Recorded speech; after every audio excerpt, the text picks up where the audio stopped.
Hey guys, so welcome to the video. We're going to go through how we do our kind of backyard casting and how this functions.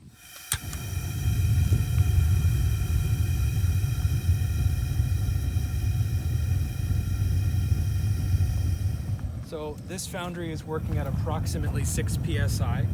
Now I can get it up to 10, depends on how much propane I want to use all at once. As you can see, I should probably have a much longer line, but this is what we got. I'm also using a light duty regulator. Now it has an acetylene dial on it, but it is for propane, and you can tell it's for propane because of the way it attaches here into the tank. So this fiber frax, the KO stuff, is good for, I believe it's 1500 degrees Fahrenheit per inch of thickness. I'm using 1.5 inch, I believe. Plus the thickness of the tank means I can hardly feel the heat right now. Now, I mean, it's only been on for a couple of minutes. It will, of course, get really warm, but I mean, that's a good indicator that this stuff is really good, that it is going to hold as much heat as possible.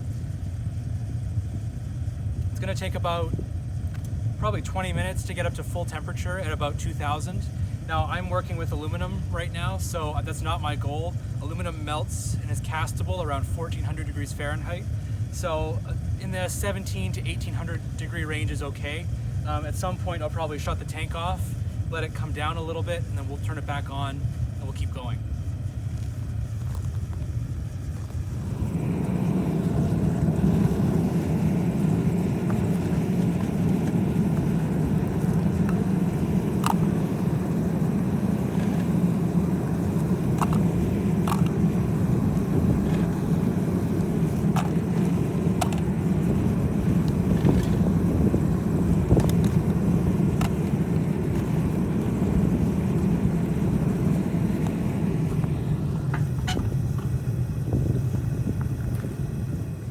Melting aluminum pop cans. There's almost no aluminum in this. That's why we have behind our camera lady here, we have like tons of bags of them. It's probably going to be about 2 full garbage bags to one of those crucibles. Now we're also going to be pouring into these like muffin tins. Not ideal, but for aluminum, if you're just trying to do scrap, it's fine to consolidate. Graphite molds are definitely the best option. Now you can get those like custom milled and machined into certain things if you wanted to just top pour a design. Also very important that you preheat your mold, any mold, because if there's any moisture on there, when I go to pour like 1400 degrees, 1800 degree metal into it, it can pop and it can shower people with metal if you're not careful. So just be very careful. Make sure you always preheat your molds. In this case, I've brought a plumber's torch, and I'm probably just going to stick this, grab it with a pair of pliers, and I'll probably just put it on top of the foundry to preheat a little bit.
thanks for watching this video, guys. We worked for about 4.5 hours, and that got 30 pounds of propane got us through at about 5 psi. We were maintaining at least 1800 degrees, hard to say exactly, especially with the sunlight, and I forgot my temperature gun. But we also melted down 4 big bags of cans, and we got about 15 pounds worth of aluminum pucks. So that's it. If you haven't seen the other video where we kind of explained how we built this, make sure to check that out. So thanks for watching, like and subscribe. See you next time.